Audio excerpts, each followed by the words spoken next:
Some of you may be rather familiar with a particular type of nerve block called an epidural. Today, we'll be discussing a different type of nerve block called a peripheral nerve injection. We'll first start by discussing what a peripheral nerve injection is. Then we'll discuss what happens in the process of a peripheral nerve injection. And then lastly, we'll discuss what to expect post-injection. So first and foremost, what is a peripheral nerve injection? According to Hopkins Medicine's article on nerve blocks can be used to manage chronic pain after surgery or severe acute pain. Nerve blocks ease pain by offering immediate relief.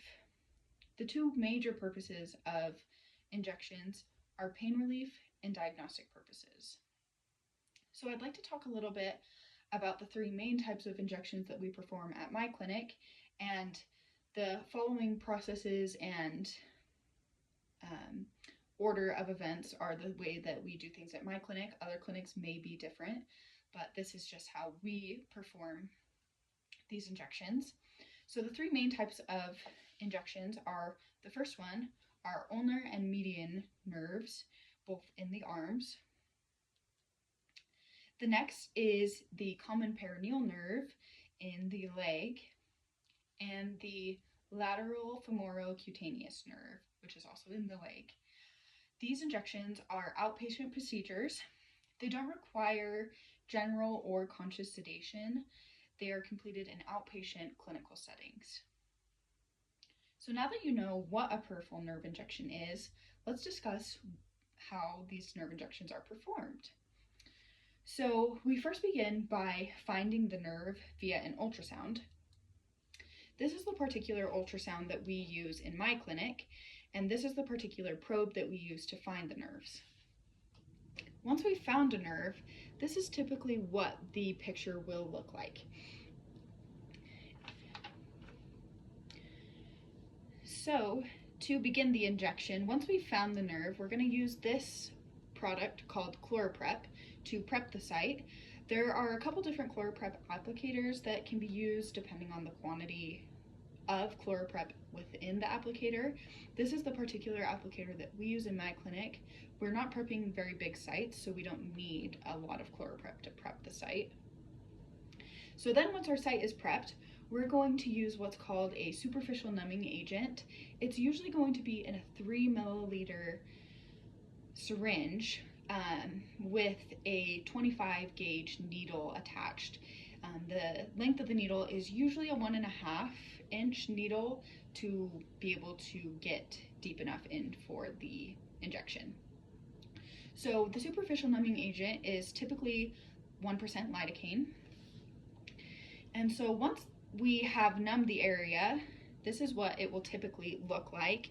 We do a superficial will, kind of like this is a little bit more dramatic than what it usually looks like. It's a little bit less raised in the skin than this image shows, but this is essentially the idea of the superficial numbing agent. Then next, we use what's called dexamethasone, which is a steroid, mixed with either 1% lidocaine or 0.5% of bupivacaine. Depending on where the injection is, depends on what kind of numbing agent we mix with the steroid.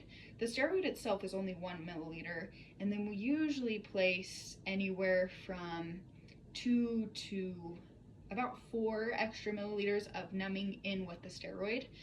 So usually those median and ulnar nerves are going to use 1% lidocaine, whereas your leg injections are going to use this 0.5% bupivacaine.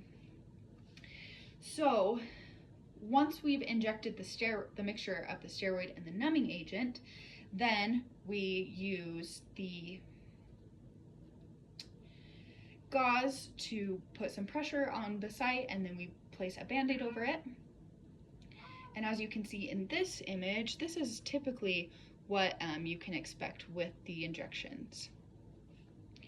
And so the last part of this is explaining what to expect after the injection.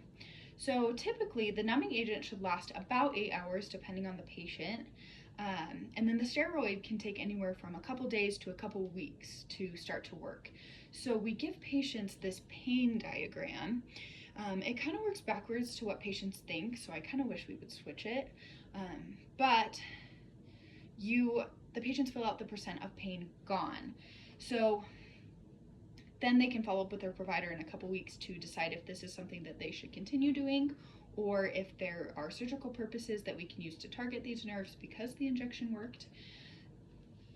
I just want to end by saying overall, peripheral nerve injections can yield really great benefits for patients, but results do vary.